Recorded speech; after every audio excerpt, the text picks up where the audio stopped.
Wa qala alladziina laa ya'lamuun, dan berkata mereka yang tidak mengetahui, laula yukallimunallahu aw ta'tina ayah. Nah, mengetahui di sini kita tadi sudah pelajari. La ya'lamun artinya orang yang bukan artinya dia tidak punya informasi sama sekali, ya, tetapi bisa jadi ada sumber pengetahuan tapi dia salah memahaminya. Dan ini khusus kaitannya dengan akidah, ya.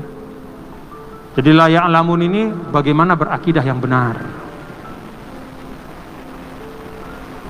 Bisa jadi orang ahli matematika tapi dalam hukum Allah dia la ya'lamun juga. Dalam hal apa? Memahami tentang dirinya sebagai makhluk, ya. Orang ahli fisika, orang ahli kimia, alim luar biasa, ya, ilmuwan luar biasa, tapi karena dia tidak kenal agama, tidak kenal Allah, bisa dia la ya'lamun.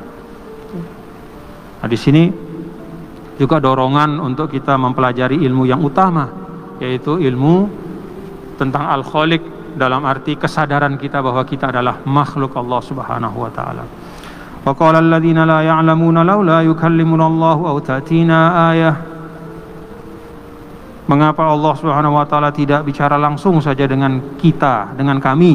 Aw ta'tina ayah, atau datang membawa ayah. Ayah yaitu satu tanda kebenaran. Kalau kita baca sepintas seperti tadi yang saya sampaikan, seakan-akan benar. Tapi kalau kita lihat track recordnya orang-orang yang ngomong ini, maka kita tahu, ya, bahwa bukannya tidak ada tanda kebenaran yang dibawa oleh Rasul.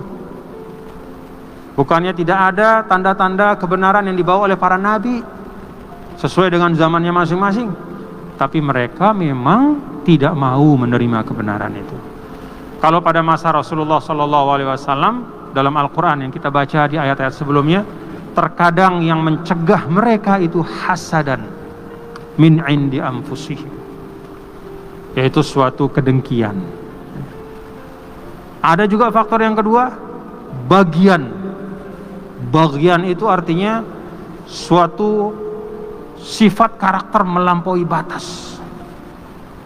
Jadi mereka tidak mau menerima Rasul, bukan karena tidak ada mukjizat, bukan karena tidak ada tanda kebenaran, tapi seringkali karena mereka hasad kepada Nabi SAW. Kita sudah baca di ayat-ayat sebelumnya, dia kan kelompoknya Bani Hashim, sedangkan kita ini bukan Bani Hashim. Itu kata sebagian orang Quraisy.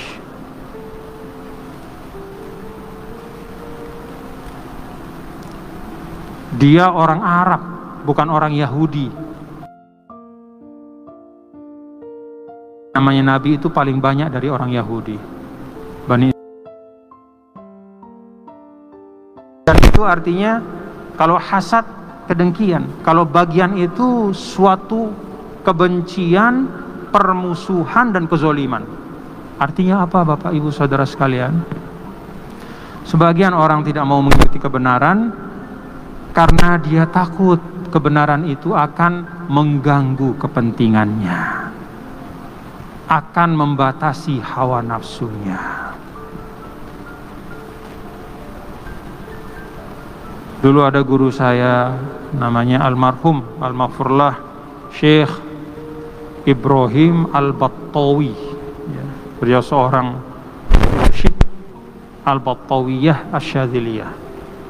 Jadi kami dulu bertarekat setiap malam Jumat di Kairo, Syadziliyah.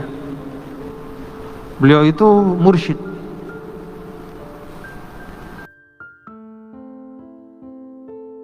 Ini adalah profesor filsafat.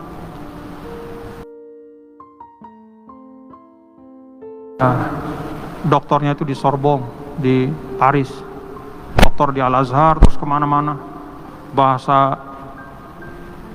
Kalau bahasa Arab ya jelas lah ya, bahasa Inggrisnya, bahasa Perancisnya.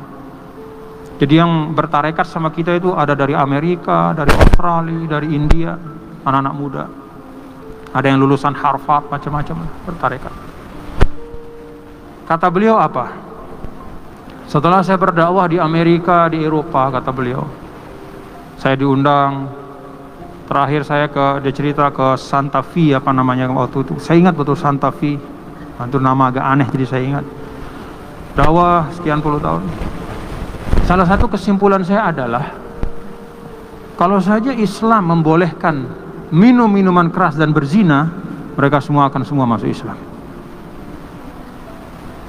Tapi karena Islam melarang, sedangkan mereka sudah terbiasa, ya. Bukan semuanya, ya, tapi sebagiannya terbiasa tumbuh dalam lingkungan yang permisif dan hedonis, ya. Artinya meluapkan hawa nafsu dengan bebas, minum semaunya. Lihat perempuan, kenal hari ini, pagi kenal, malam sudah campur, biasa. Tidak semuanya, tapi biasa itu anak-anak muda. Nah, sudah terlalu memperturutkan hawa nafsu, maka ketika Islam datang dengan semua keindahan ajarannya, dia berat. Dia bukan hasad kepada Islam, tidak, tapi bagian itu artinya ada yang melampaui, hawa nafsunya itu melampaui, dia tidak bisa kendalikan, ya, sudah menjadi kebiasaan, sehingga yang berbeda dengan itu dia tolak. Semua sisi Islam dia akui. Bagaimana Islam, kata guru saya ini, kalau saya berdialog dengan mereka, semua mereka mengakui bagaimana Islam itu merubah bangsa Arab dari yang barbar menjadi orang terhormat. Bagaimana Jazirah Arab yang penuh dengan kejahilan menjadi pemimpin dunia.